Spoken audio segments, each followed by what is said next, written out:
Good afternoon, everyone, and welcome to our first Center for Practice Excellence Speaker Series event for the 23-24 academic year. My name is Zubin Austin, and I am the Academic Co-Director for the Center. It's my pleasure to welcome you back again this year for an exciting series of events. And with that, I'll turn it over to Annalise Mathers, the Administrator for the Center, to introduce our topic, our speakers, and get our session started. Thanks for joining us, and over to you, Annalise. Thanks so much, Zubin, and lovely to see lots of familiar faces from our usual academic year programming. Nice to see our community sort of back in action for this year. So as Zubin said, I'd like to just welcome everyone to our CPE speaker series. This is our first event since I think May or June, since we usually take a break over the summer. And we have a great panel lined up for you today. So just before we get started with that, I just want to take a moment to acknowledge the land that I am on and on which the University of Toronto operates. For thousands of years, it's been the traditional land of the Huron-Wendat, the Seneca, and the Mississaugas of the Credit. Today, this meeting place is still the home to many Indigenous peoples from across Turtle Island, and we're very grateful to have the opportunity to work on this land. For our event today, I'd also just like to take a moment to introduce Mike Sullivan, who will be co-moderating today's event with me. And he's also joining us as our 2023-2024 Leader in Residence here at the Faculty of Pharmacy at the University of Toronto. So our Leader in Residence program really supports opportunities for community building and engagement. And it also complements sort of the existing curricular and paracurricular activities for students here at the faculty to both develop and grow as leaders of the future. So we're looking forward to Mike being able to share his expertise, experience, and networks with our CPE community here today. And I'm also just really delighted to co-facilitate the event with him. So thanks for joining, Mike. Thank you, Annalise. So just a few housekeeping items just before I pass it over to Mike to introduce our speakers for the day. For those of you who are new, the way our events typically go is that we just ask you to keep yourself muted during our event today. We'll have an opportunity for the last 15-20 minutes or so of the event where you can put your questions and comments into the chat, and we'll triage those at the end of our remarks from Joseph, Nav, and Ned. So thank you. Mike, I'll turn it over to you to introduce our panelists. All right, thank you very much. We're fortunate today. We've got three great panelists. Joseph Berger is McKesson Canada's Senior Director of Government Affairs. So over the last 6 years, Joseph worked in a number of different areas related to healthcare public policy, areas like national pharmacare, drug pricing, medication distribution, a rare disease drug strategy, scope of practice for pharmacists, and COVID-19 response. So he's seen quite a bit in over the last number of years. Joseph has a master's degree in public policy and public admin, and he's written extensively on various different social policy issues related to education, healthcare, and federal provincial policymaking. His focus is really on exploring how the healthcare sector can work collaboratively in ways that would better improve health outcomes for everyone, and exploring how issues related to equity and access to care can be optimally addressed to better Canadian society as a whole. Dr. Nav Persaud is the Canadian Research Chair in Health Justice. He's a staff pharmacist in the Department of Family and Community Medicine at St. Mike's Hospital in Toronto. He's also an associate professor at the Department of Family and Community Medicine at the U of T. Dr. Persaud's research focuses primarily on health equity and fairness, especially as it relates to medication access. So he works in collaboration with the WHO on national essential medicines lists. And finally, Ned Pojskic is Greenshield's Vice President of Pharmacy Benefits Management.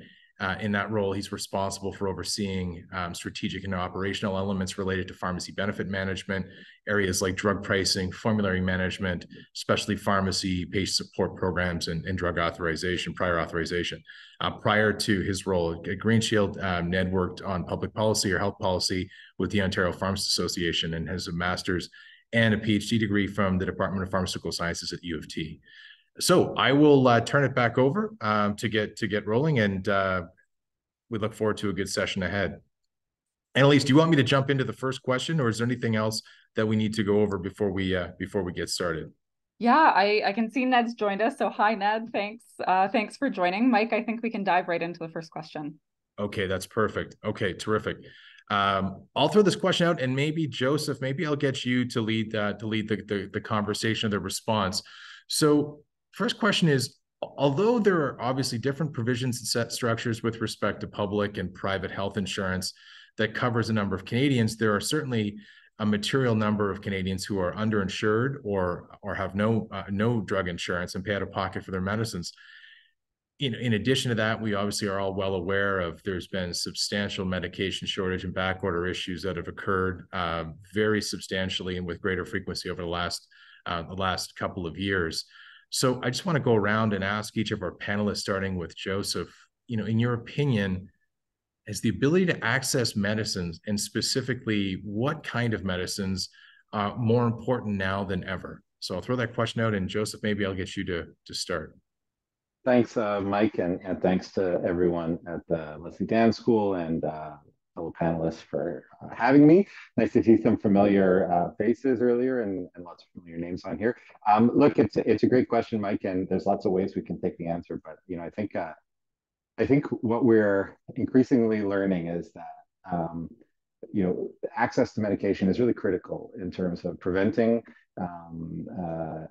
health situations from spiraling out of control.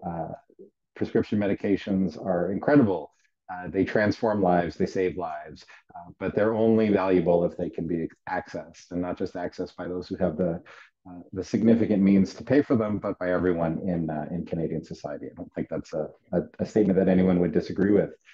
The challenge that we're seeing is that the pace of growth, the accelerated pace of growth in what is available to patients, is a real struggle for all of us to keep up with, whether it's public sector or private sector. And so very quickly we get into this mindset of, okay, how do we ration access to care? Really fundamentally, that's what it comes down to. How do we ensure that we get the most bang for our buck as a country, that we provide the greatest potential swath of care to the largest share of the population, recognizing that we can't do everything for everyone.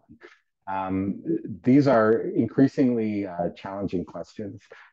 And I would say that we have created a system that works better in practice than it does in theory. But when it fails a number of pockets of citizens of this country who really shouldn't be slipping through these cracks. And we permit gaps in coverage, whether it's uninsured groups of Canadians or underinsured, that we really shouldn't tolerate. And that's where we should be focusing our sort of public policy efforts, to closing those gaps, shoring up and strengthening the systems that are in place to provide access to these really necessary medications, and then building from there. So I think there are a million different things we can do in this sector to create positive outcomes. The challenge is choosing the right course and figuring out which of those problems we want to tackle first, and how we can do it in a way that builds sustainable momentum going forward. Oh, I think you're on mute, Mike. I don't understand how many times I make this mistake in a given day. Thanks, Joseph. Nav, maybe I can turn it over to you to follow up and provide your commentary from your perspective. Sure. Thanks for the question and the invitation to be here. Really pleased. And yeah, I agree with Joseph that we have life-saving medicines, and they're only available to some right now. There's also a very specific policy change that's long overdue. I have cared for a family of new Canadians who, at the end of the visit, asked me how much the visit costs and sort of reaching into their pocket. And I explained, no, it's all publicly funded, covered by your health card. And then they asked, well, what about the lab work? How much does that cost? Also publicly funded. Don't worry about it. What about getting an X-ray? How much do I have to pay at the hospital? No, you don't have to pay for the X-ray. It's publicly funded. Just show your health card. And then they said, and medicines, when I take the prescription to the pharmacy. And then I had to explain, yeah, that is actually something that you need to pay for. We've done a study to determine what would happen if medicines were actually included in our publicly funded system. And I'm pleased to introduce the study pharmacist, Norman O'Malley, who, when I go to talk about the study in communities that we serve through the study, people are always asking me, like, are you Norm? Where's Norm? We want to talk to Norm because he was the face of the study. And everyone is really keen to hear from him. So I'm really pleased to introduce him to you right now. Thanks, Nav. So I had the privilege of being the pharmacist that dispensed the trial medicines to participants, and I just wanted to share 2 remarks quickly. First, I recall participant Mr. X. So his family is registered with the Trillium program, but their deductible was unmanageable. His family lived in rural Ontario specifically because the cost of living was less expensive. Their budget was 100% accounted for by living expenses, and although they budgeted for the Trillium deductible, they had unexpected costs that always came up and were usually related to their medical needs. Things like travel and accommodations related to accessing their medical appointments, which usually involved travel to more populated cities. So this patient had heart failure, and we dispensed free beta blockers, free ACE inhibitors, and free diuretics, medicines that we know are essential to manage his condition and reduce hospitalizations. While the patient himself was thankful, I primarily worked with his partner, who managed the household budget and with every refill would thank me, telling me how much the free medicines are helping the entire household, including her. My second remark, like many of us, I do shifts in community pharmacies. These are busy places, and often I'm processing the payment transaction for the prescriptions. I'm telling the patient that the debit machine is ready. I could not count how many times I've not been able to focus on important counseling issues because of issues around payment, and whether it's a question about the deductible or the copayment so high, et cetera, et cetera. Through the trial, I could focus on my actual job of providing high quality patient care.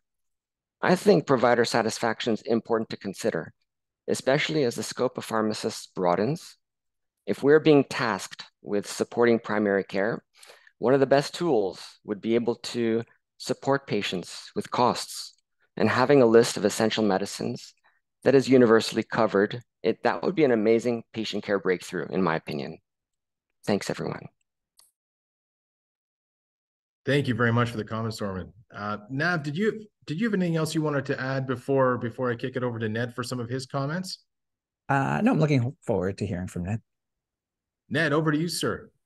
Awesome. Well, first of all, thank you everybody for the opportunity to be here today. And what an incredibly timely conversation, of course, right? With an expected legislation coming any day now around national pharmacare and sort of what the structure of drug financing looks like in this country. So, obviously, very essentially important topic. I represent naturally a particular viewpoint that comes from sort of being part of the private sector, part of the private insurance sphere that offers coverage for what is 27 million Canadians or so on private plans across the country. So I think very much aligned with everything I've heard so far, in that we need to ensure that drug coverage is not only universal, that's number one, but also accessible, right? I think we know that the hodgepodge of public-private drug plans and the coordination of those plans is a challenge. It's a real problem.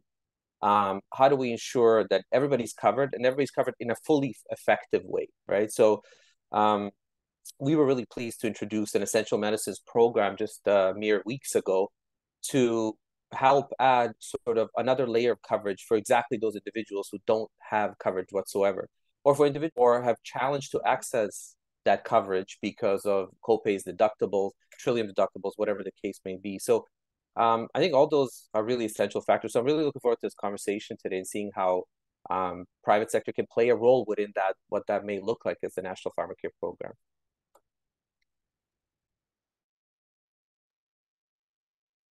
Annalise, I'll throw it back to you for the next question.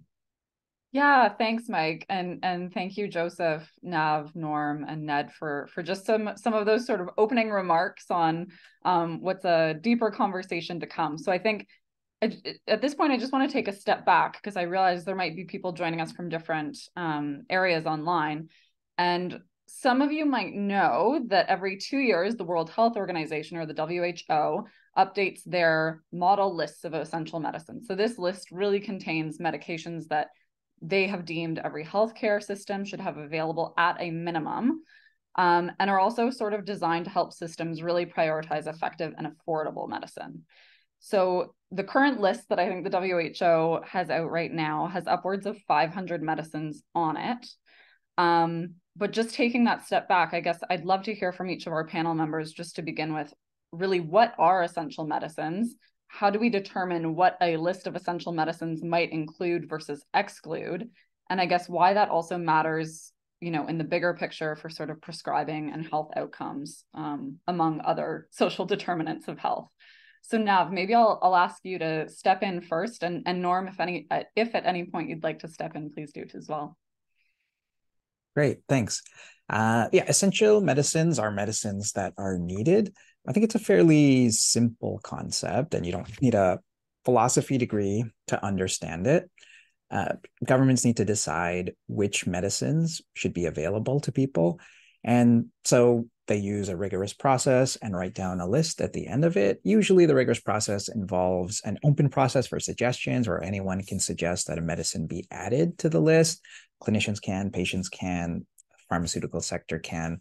And then the evidence for each of these medicines is reviewed, usually by a committee, and then recommendations are made.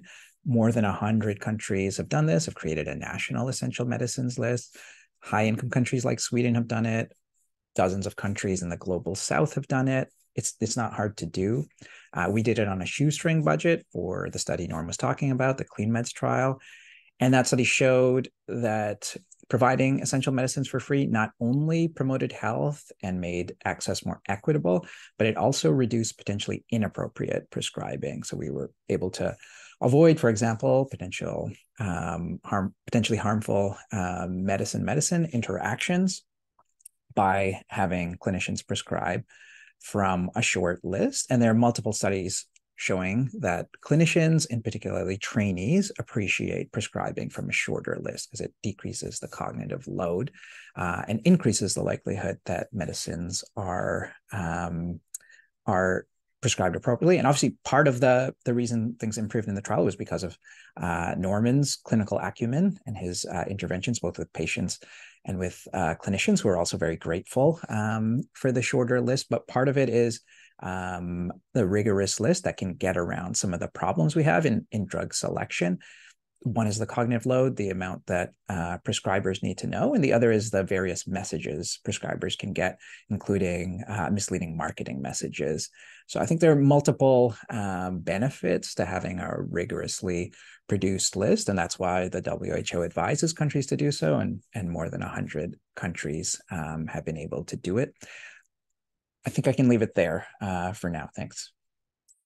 Yeah, thanks, Nav, for those comments, and I think just that orientation to sort of the landscape that I know you're quite immersed in.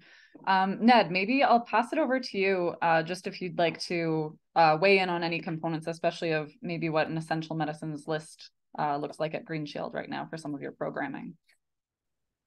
Yeah, so I don't know that I have too much to add to what Dr. Persaud mentioned.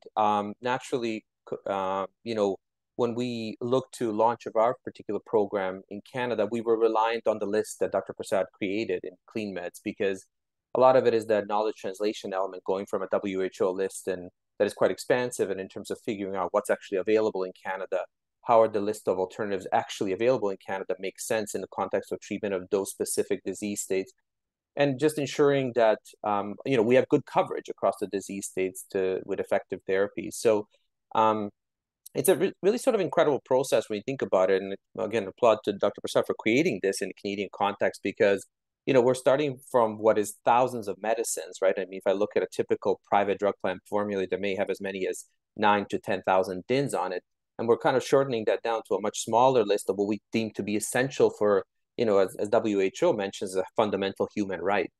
So I think that process in itself is incredibly powerful, and for all the different reasons Dr. Persaud mentioned, and is also sort of in saying that this is at the very minimum what every citizen of this world should have access to, in a way that is fully accessible and not subjected to things like burdensome copays, deductibles, etc. So yeah, I think that's all I'd say at this point. Yeah, thanks, Ned. And I agree. I think Nav, the example you provided, and Norm, the two examples you provided sort of at the beginning of our session today really point to those experiences and real questions that you have to handle, as a frontline provider. Joseph, maybe I'll pass it to you. Sure. Look, you've already heard from the experts, so now you'll hear from the peanut gallery on this one. I think I agree with everything that's been said. I think we also need to be mindful of how we conceive of some of these ideas and how we talk about them. If we agree that there are 120 essential medications in Canada, but the life-saving drug that you need is the 121st, it's no less essential to you just because your condition is less common or less frequent, or requires a medication that's more expensive, right? And I think it's quite understandable for international organizations that are really looking at the whole gamut of global wealth to say, well, we've got to establish a kind of minimum threshold for which every citizen of the world really, as a human right, is entitled to coverage. I think we can be more ambitious in the Canadian context. I think if our work ended with, well, we're going to cover 100, 120, 200 medications, we would feel okay, we've made progress, but we've dealt with the preliminaries, and now we got to get to the really complicated stuff. Which isn't to say that establishing a list or a criteria for a list is an easy task. It's quite complex, right? And one of the beautiful things about Canada is that we have our own little policy laboratory operating 24/7, right? We have 10 provinces, each of which operates very different provincial drug plans with very different approaches towards formularies and coverage and copays and all that stuff. As we think about these things, we can see very clearly how very reasonable people, well-intentioned, operating in a very similar context, can arrive at different answers to the same question fairly quickly. Which is another way of saying this is a really complicated issue. I think what we want to ensure is that we're building policy solutions that enable us to go beyond this notion of just what is absolutely essential, but provide more in the way of comprehensiveness in terms of coverage to Canadians. Another reflection I have, and I'll try to be really brief, is a list, like a formulary or a set of rules, is a tool, right? And we've got to determine what the tool is for. And so some of what has been frustrating for folks who've been following the National Pharmacare kind of file over the last few years is that we've kind of skipped some of the really fundamental sort of conceptual ideas and jumped into trying to implement something, right? So there's work that's been sort of advancing slowly on a national formulary, right? Similar to kind of essential medicines list, but maybe at a larger scale. And it's conceptual about how you approach it. But if you don't have a clear understanding of how these tools are going to be used, you can only get so far, right? So if the purpose of a national formulary or an essential medicines list is to be the first step in what will be a much broader national federal government drug coverage scheme, you might want to approach it differently than if we're saying this is going to be a critical minimal threshold that all drug plans in the country are going to have to provide, whether they are publicly funded or privately funded. And until we kind of settle on what those fundamental directions are, we can get tripped up in terms of how we actualize and bring these tools into really sharp focus. So Joseph, that's actually an interesting sort of segue into the next area that we want to talk about. And that is, maybe building on what you said, are there other jurisdictions in the world that we could, or maybe we should be prioritizing from a learning perspective and modeling some of what they've done when we look at elements like a pan-Canadian formulary or just a broader move into national pharmacare? And then maybe further to what you're talking about, is this what we should be aiming for right out of the gate? So thanks for that segue into sort of into this direction. Ned, maybe I'll throw it to you first to comment on this one. Yeah, I mean, so I guess this gets into sort of fundamental design constructs of what should drug coverage in this country look like, right? So status quo is a combination of public and private drug plans through which you either have pretty incredible coverage if you have a private drug plan, right? Often pretty much any drug approved by Health Canada. You have, a more limited formulary to public drug plans, or you have nothing if you don't have private insurance and you don't qualify for one of the provincial drug plans, right? So I think this is where this complex question comes into play now around, okay, so we've got various forms of coverage, which creates equity issues, right, to some degree. And then you've got individuals who don't have coverage. So what's the next step in this journey, right? Is it to standardize coverage across the board? Is it to regulate and provide minimum standards across whether it's public or private? Is it to go a single payer national model that provides a certain level of coverage through government, federal or provincial, for a certain minimum or expansive list of medicines? I think the policy menu and options is unlimited, and probably why, we've been tripped up for so long in this country in deciding what to do next. And advocacy has been on every sort of level from different corners with different, of course, interests in driving what was a preferred policy kind of solution to this challenge.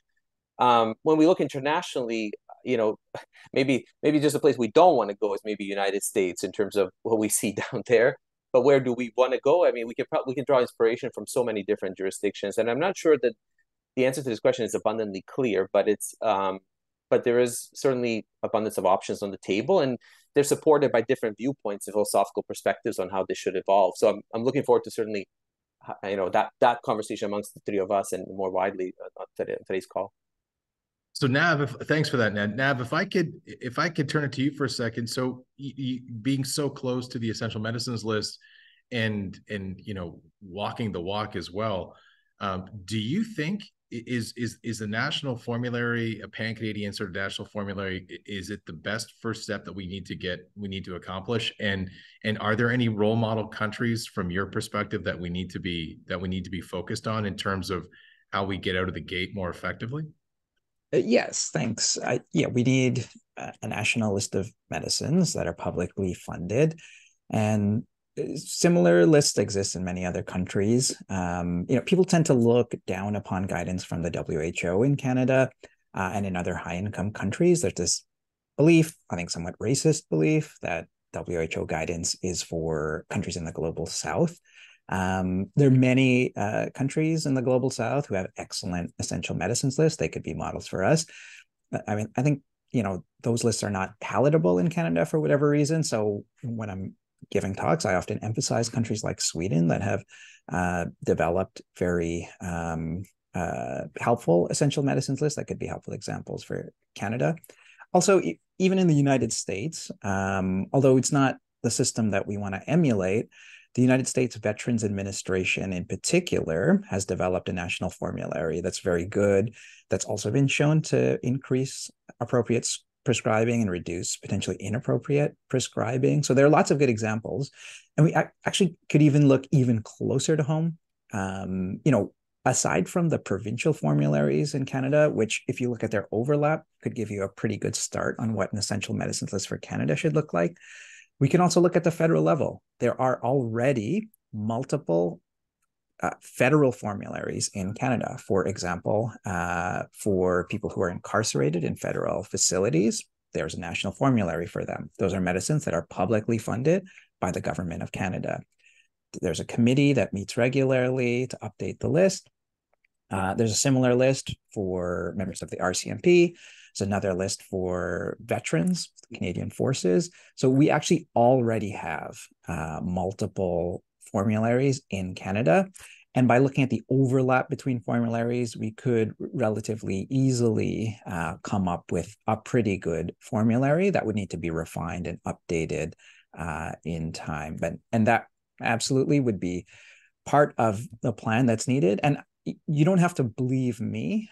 In 2018, there was a parliamentary committee led actually by a Liberal parliamentarian, issued a report in 2018. The title of the report was Pharmacare Now. It talked about the federal government's role in providing medicines, including medicines in the publicly funded system. That federal report was followed a year later in 2019 by a report led by Dr. Eric Hoskins. That was about how pharmacare could be implemented in Canada. It talked about the federal government's role in publicly funding a list of essential medicines, and it used the term essential medicines lists. So I think it has been established for a long time that that's what we need to do. We already have a publicly funded healthcare system. There's no imaginable way that creating a separate program or multiple separate programs to provide people with medicine access is going to be more efficient than following international guidance, following guidance from federal reports that have been written after getting input from multiple stakeholders, including from insurance companies, including from the pharmaceutical industry, and from academics and those interested in health equity, and then recommending that a list of essential medicines be publicly funded across Canada. Thanks, Ev. It's hard to argue with those points for sure. And Joseph, maybe for last word on this, maybe focusing on your previous comments, and correct me if I'm putting words in your mouth, but if I took from your previous comments that you're almost a bit concerned that we get too focused initially on what that formulary might look like and how it gets structured, et cetera, that we sometimes stall ourselves, end up going down into deep rabbit holes and don't make any progress. From your perspective, are there other things that need to happen first so that we don't get derailed in having this conversation? Yeah, I think that's I'll take part of the bait on that one. Look, I wanted to make the point that Nav made, which is that in a certain sense, the national formulary exists. We don't have a national drug plan, but if you took all the drug plans in the entire country, public, private, funded by whether it's the federal government with their handful of plans, provinces, private insurers, et cetera, and you printed them, you put them all in a spreadsheet, and you identified the DINs that are on everyone, you'd have a national formulary, and it would be certainly way more than 120 essential medicines, right? There is a tendency in Canadian public policy to think that anything short of one set of standard dictated by the government of Canada with input from others, but ultimately decided on by the federal government and implemented by the federal government, anything short of that is inadequate. The challenge of national pharmacare, national formulary, national essential medicines list is that we have, division of powers that does not allow Ottawa to do anything other than cajole, corral, entice, support, sometimes try and dictate. But on really fundamental questions of healthcare system design, the provincial governments are not ready to cede their jurisdiction, nor should they be, because they're ultimately accountable to their citizens for the decisions that are made. So thinking about a national formulary, a national plan, national essential medicines list, we have to be flexible. We have to be prepared to be flexible. So any kind of Ottawa-based program isn't going to fly in big parts of the country, notably here in Montreal and Quebec, where I am. There's no interest in any political party in the province of Quebec to say, well, we're going to let Ottawa tell us how to create universal drug coverage. We've had universal drug coverage in Quebec since the late 1990s, right? This gets back to what the original question was looking at international comparisons and finding other countries that we can emulate or other ideas that we can build on, which obviously is a great idea and a great focus of the kind of rigorous research and academic work that is needed to sustain and support this kind of policy. But we would be doing ourselves a disservice if we did not look at the differences in planning and outcomes that we can observe here in our own country, right?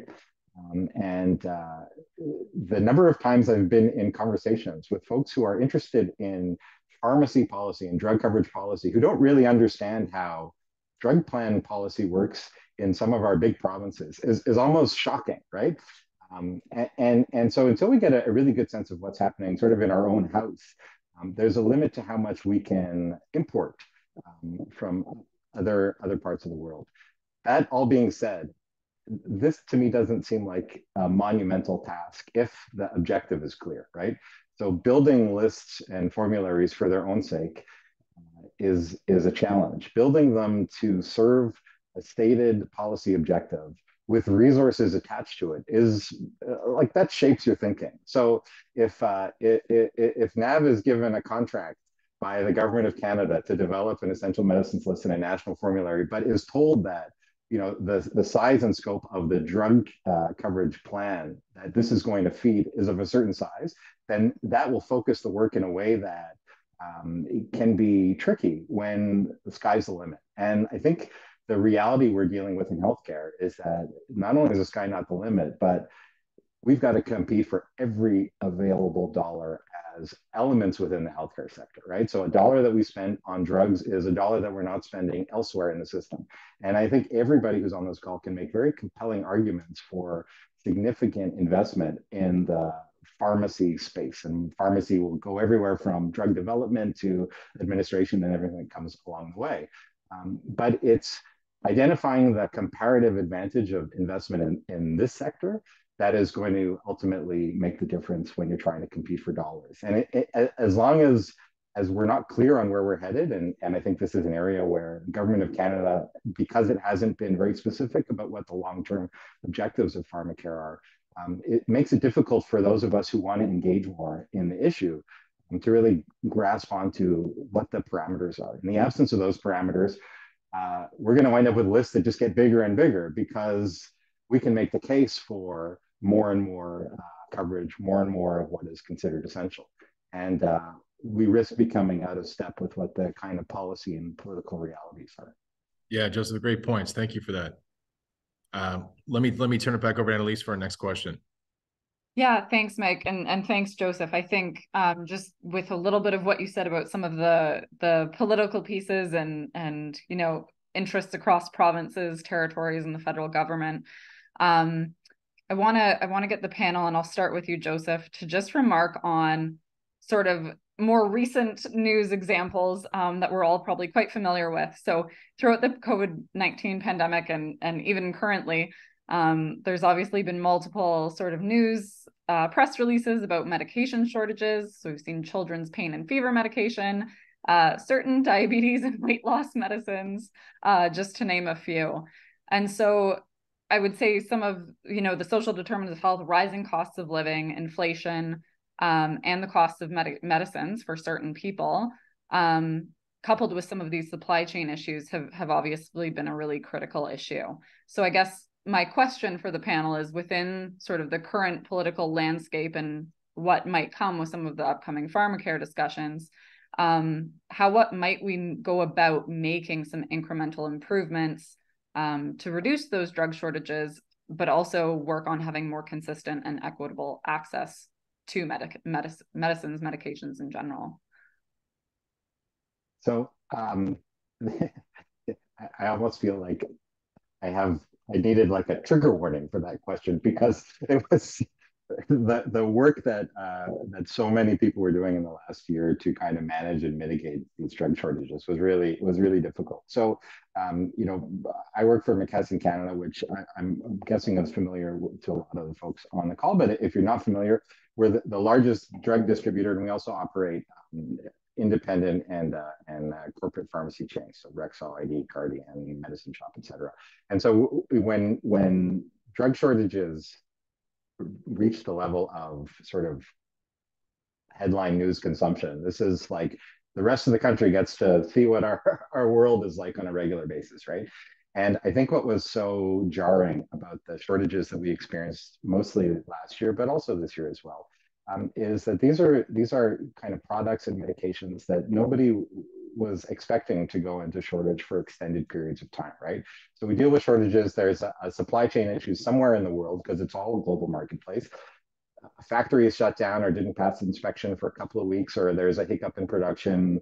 There's a tornado in the Central Plains states, and suddenly Pfizer's shut down for a month. Like, these are the things we deal with, and they're relatively small scale. And it's amazing to see how stakeholders from government to hospitals, physicians, pharmacists, et cetera, really rally together and construct solutions in real time. Whether it's importing products exceptionally, or making really hard decisions about allocation decisions and ensuring that the limited supply goes to those who need it the most.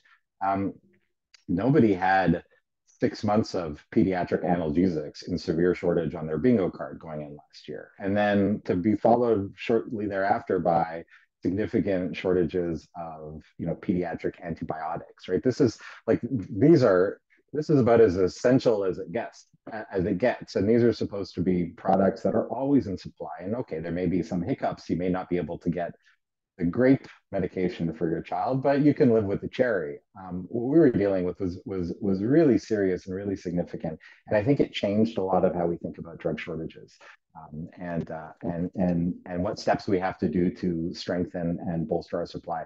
The last thing I'd say is that the global economic kind of context is shifting in a way that is not conducive to strengthening a global supply chain, right? We're seeing a lot more kind of economic nationalism and protectionism on the rise around the world. We're guilty of that ourselves in certain parts, and we don't have the capacity to create, to make the investments in domestic production on a short time frame that are going to shore up those gaps.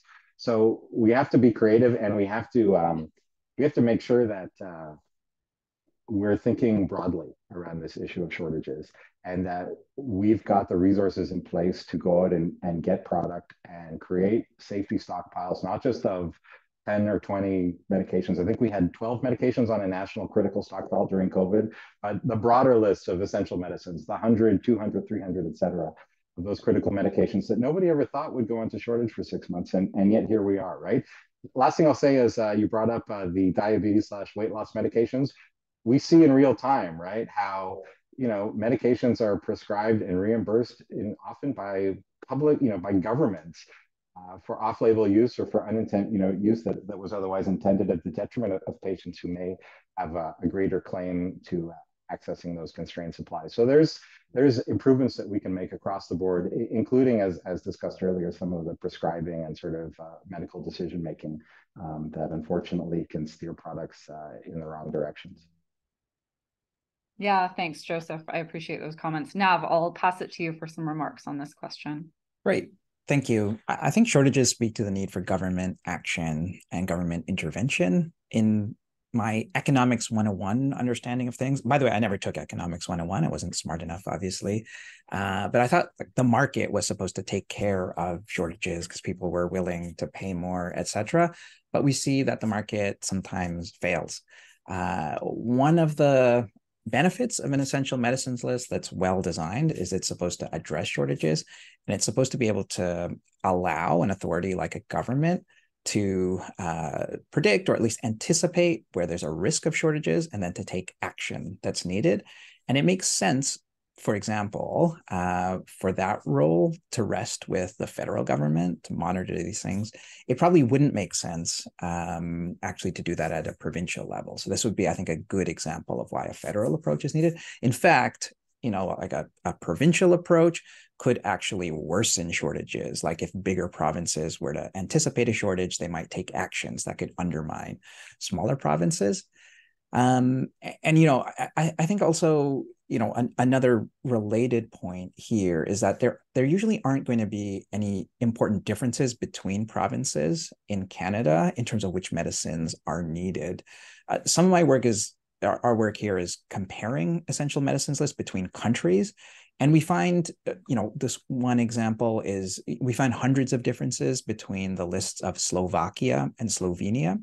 These are countries that are neighboring, close together. They have related histories, related cultures. They're very different countries. I know sometimes there's a mistake is made, during the Olympics when the Slovakian national anthem is supposed to be played and the Slovenian anthem is played. That's a huge faux pas.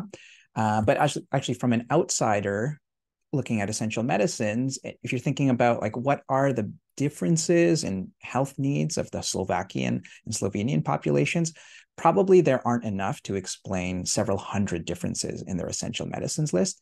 If you take that same thinking and apply it within Canada, are there really differences in the medication needs between Ontario and British Columbia or Ontario and Quebec?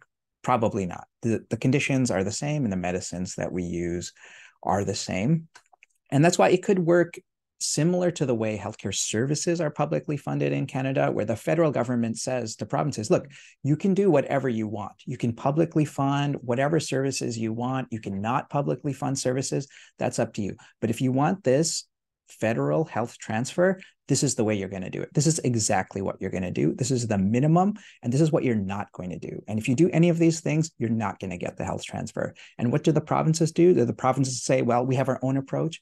No, they say, okay, that's what we're going to do. We could do the exact same thing with essential medicines. The federal government says this is the minimum set of medicines that you need to publicly fund. If you want to fund more, that's up to you. You're allowed to, but these are some of the things you're not allowed to do. You can never do those things. And if you do them, you will lose this portion of the transfer.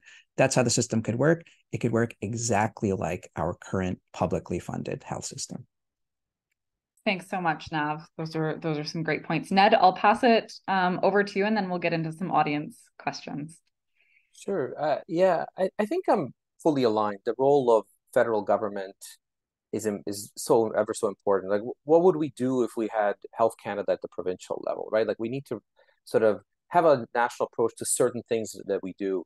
At the same time, I think what I've come to appreciate over the last number of years is just the complexity of a system and the business interests of various players in that system. So if you think of sort of pharmaceutical companies as one stakeholder in this journey, there are decisions that they make about whether to bring medicines to Canada. We still don't have Wegovy as an example, a weight loss medicine that is supplied to US only because it's a lucrative market.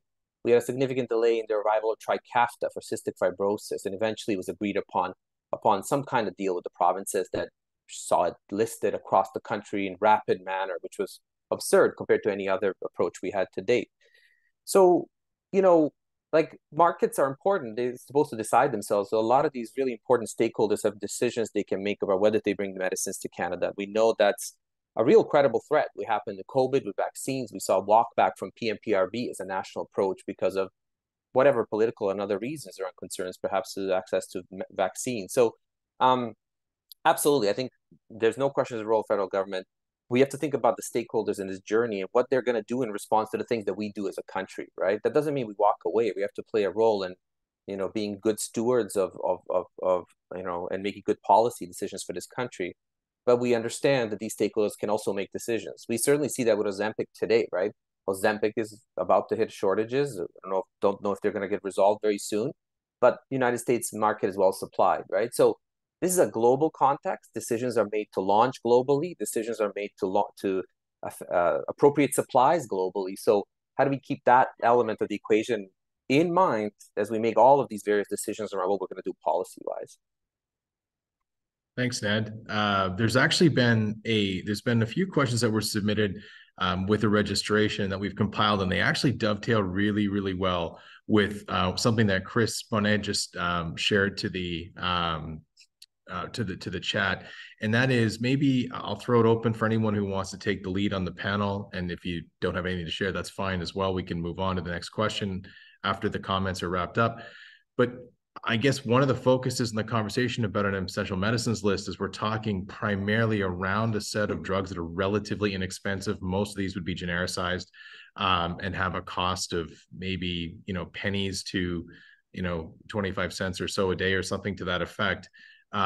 What are we going to do, and where does this whole conversation around drugs for rare diseases and really, really high cost specialty drugs and ultra high cost drugs for rare disease and orphan drugs, where does this fit into the conversation? Do you as a panel feel like, do we need to almost just use and Nav, I don't know if I'm paraphrasing your comments very well, but your comments about, well, hold on a second, why don't we just have a minimum standard? You've got to be here, and then what you want to do above and beyond is the business of each province.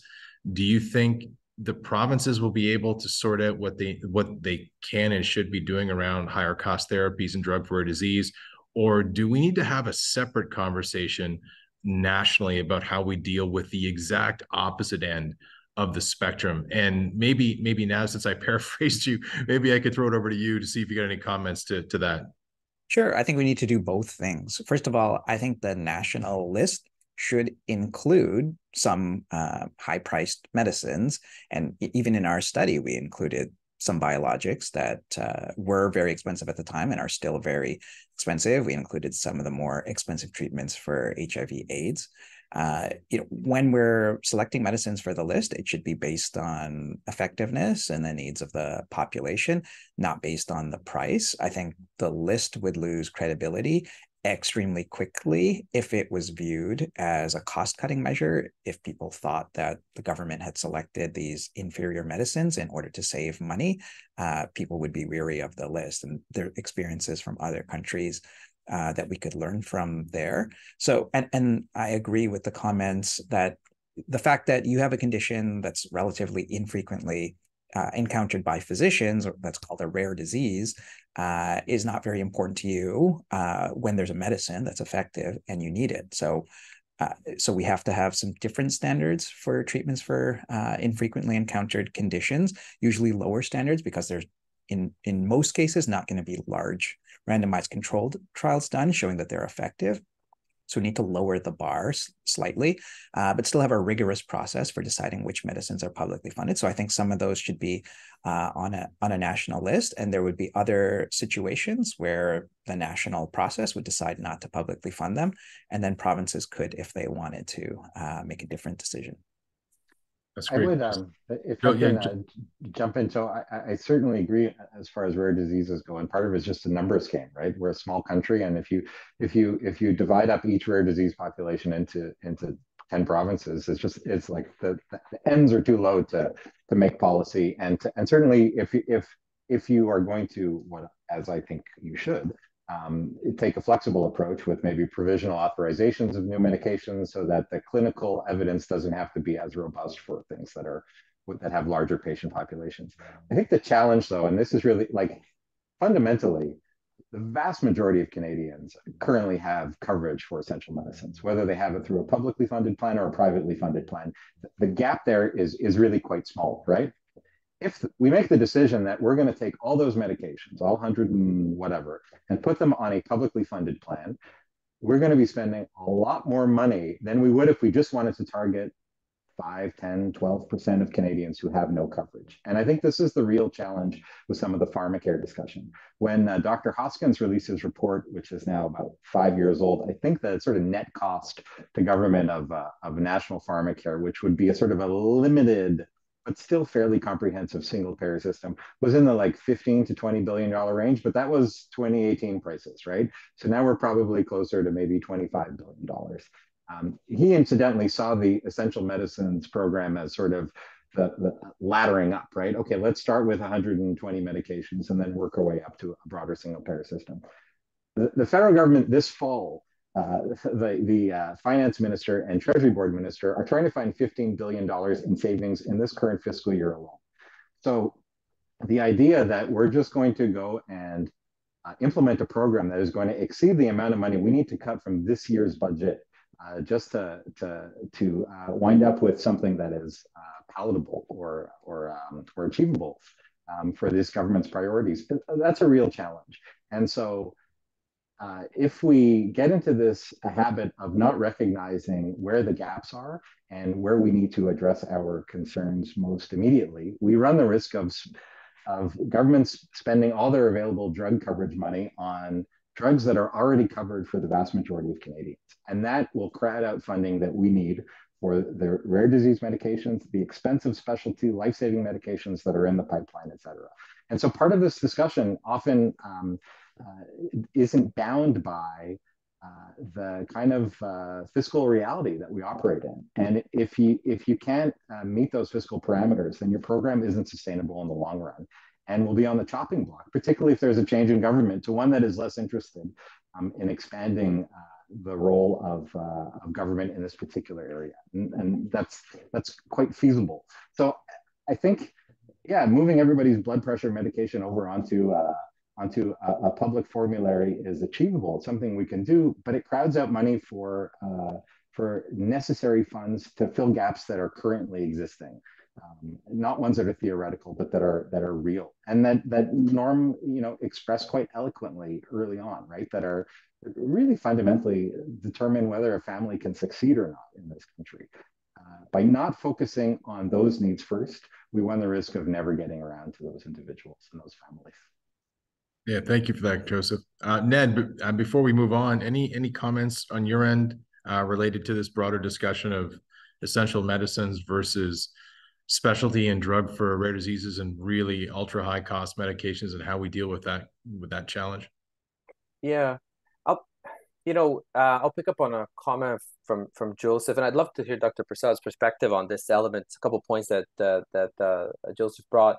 I personally really struggled just from a policy perspective because I can see the value. I genuinely can from a single payer national pharmacare model, like the simplicity of administration, the focused prescribing that will be on in a certain way on those elements is incredibly powerful. Like, where would we be without such a model for all other aspects of our Medicare system? But I also equally recognize Joseph's point around, you know, if corporate Canada is already at the table providing what would be, you know, I don't know, $34 billion worth of drug coverage, do we simply upload that to the, you know, federal provincial budgets in a space where we have competing priorities? So I can see it from both perspectives, and both are incredibly hard to wade through, right? So and decide what makes more sense, the policy purity and the standardization, or cost effectiveness and using the dollars wisely in a space where we think there's finite amounts of dollars. Thanks, Ned. Well, it's interesting. Well, here we are. It's 3 minutes to the wrap-up time. It looks like maybe this issue is not one that's conducive to 1 hour's worth of conversation. But we could go on for a long time. And thank you to those who have put some comments in the meeting chat. We can summarize and send out to the audience. Maybe mindful of time, Annalise, can I turn it back over to you for some wrap-up and some closing comments? Yeah, definitely, Mike. And thanks. I think your comment around we need more than 1 hour for this conversation is spot on. Sandra, I was just reading your comment in the chat about what is the problem we were trying to solve with pharmacare. And I was like, who could I pose that to on this panel to try and answer that question eloquently in one sentence before we wrap up? And so I think my best suggestion would be there's a interesting literature on Google search with that question. So apologies, we don't have time to get to that today, but I would like to thank very quickly, firstly, our audience. Great discussion and great questions in the chat. And I'm very appreciative of the audience questions that were submitted prior to today's event. And I think we hopefully got to quite a few of those throughout today. I'd like to thank Mike Sullivan for co-facilitating this event with me today. And last but definitely not least, thank you to Nav, Joseph, Ned, and also to Norm for joining us today and commenting from very different perspectives on this really important issue. So thank you for participating. We hope to be able to engage you in different ways in the near future. And for everyone else in our audience, I'll invite you to join us on November 7th, I believe it is, for our next, November 2nd, for our next CPE Speaker Series event. But thanks everyone for joining today, and take good care. Have a good Thanksgiving.